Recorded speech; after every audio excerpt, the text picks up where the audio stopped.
Three growth stocks जिसके बारे में आज हम यहाँ पे बात करने वाले हैं।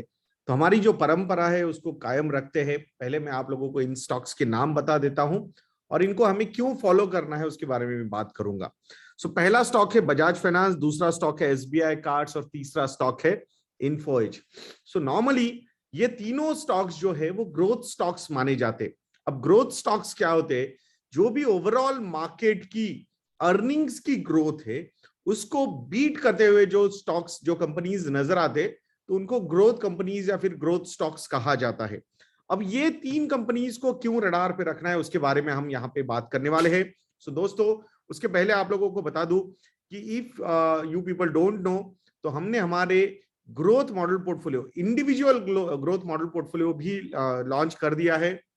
अगर अभी तक आपने इस ग्रोथ मॉडल पोर्टफोलियो को सब्सक्राइब नहीं किया है तो इन्वेस्ट.in को विजिट कीजिए और वहां जाके हमारे ग्रोथ मॉडल पोर्टफोलियो को आप लोग सब्सक्राइब कर सकते हो।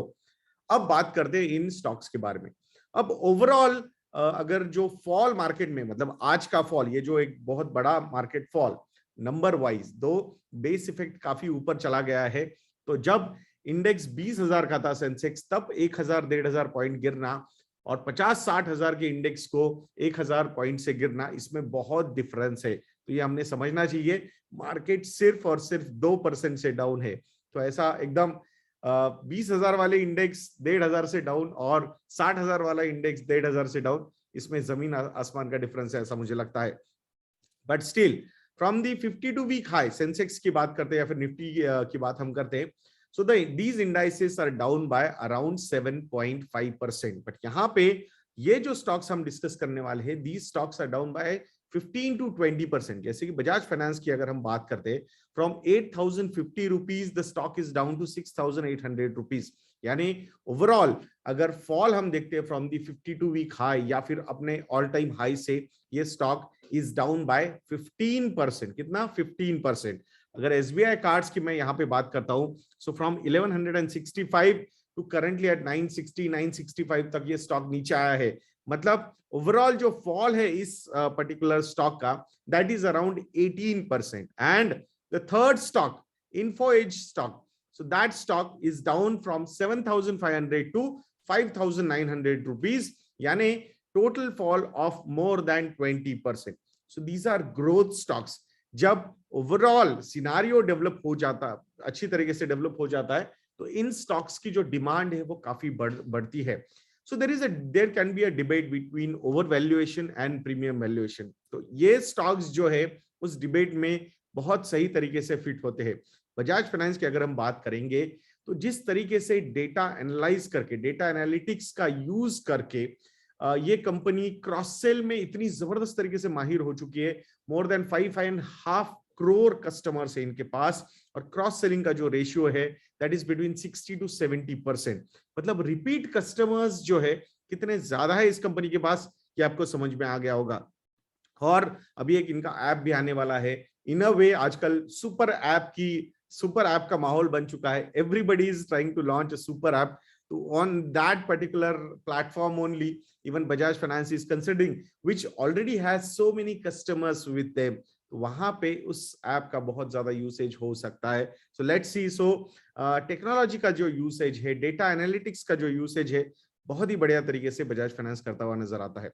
दूसरा जो कंपनी है एसबीआई कार्ड, जिसकी अगर हम बात करेंगे, जो पेनिट्रेशन है वो बहुत कम है कार्ड्स बिजनेस में, स्पेसिफिकली क्रेडिट कार्ड बिजनेस में। तो ये पेनिट्रेशन एक ऑर्गेनिकली एक बहुत बढ़िया तरीके से ग्रोथ रह सकती है। और मुझे लगता है कि जिस तरीके से डेमोग्राफिक डिविडेंड है, डिस्पोजेबल इनकम लोगों के पास बहुत ज्यादा आ रहा है, एस्पिरेशंस बहुत बढ़ रहे हैं, स्टैंडर्ड ऑफ लिविंग काफी अच्छी तरीके से बढ़ता हुआ नजर आ रहा है। तो वो ऑन दोज पैरामीटर्स मुझे लगता है एसबीआई कार्ड्स के पास भी ग्रोथ की बहुत सारी अपॉर्चुनिटीज है। और ये स्टॉक 18% से अपने 52 वीक हाई से नीचे आया है। And that's why compared to the market 7.5% market down है, this stock is down by 18%। सो ये स्टॉक भी आपके रडार पे होना चाहिए, ऐसा हमें लगता है। Last but not the least और the most interesting stock, and that is Info Edge. the stock is down by 20%। कितना? 20% ये स्टॉक डाउन है। आजकल हमने देखा है कि एक स्टार्टअप इन्वेस्टिंग या फिर न्यू एज टेक्नोलॉजी इन्वेस्टिंग में हमें बहुत ज्यादा इंटरेस्ट होता है। बट हमें हमेशा लगता है, अभी जैसे पेटीएम का इशू हुआ, कि 2150 पे आईपीओ था, but it went down to 1200-1300 rupees तक, बाद में अभी 1700 रुपीज तक ऊपर आ चुका है। सो हमें लगता है यार अल्टीमेटली ये रिटेल इन्वेस्टर के गले में ही सारी चीजें उतार दी जाती है क्या। सो अभी अगर आप देखोगे तो ये जो कंपनी है स्टार्टअप्स में एट अर्ली स्टेजेस इन्वेस्ट करने के लिए काफी फेमस है ये कंपनी इन्फो एज।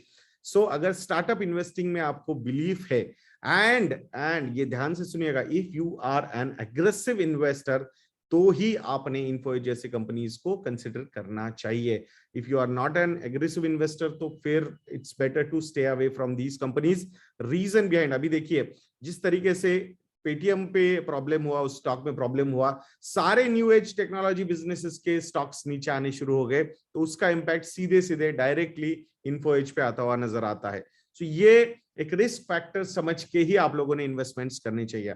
हाँ, if you want to know कि भाई हमारे ग्रोथ स्टॉक्स कौन से, हमारे ग्रोथ मॉडल पोर्टफोलियो के स्टॉक्स कौन से है, और द मोस्ट इंपॉर्टेंट किस स्टॉक को कितना एलोकेशन हमने दिया है, ये अगर आप लोगों को जानना है तो please visit investindia.in and use promo code red RED, आज मार्केट काफी डाउन है, and get 40% discounts on our growth model portfolio. So please investindia.in को विजिट कीजिए।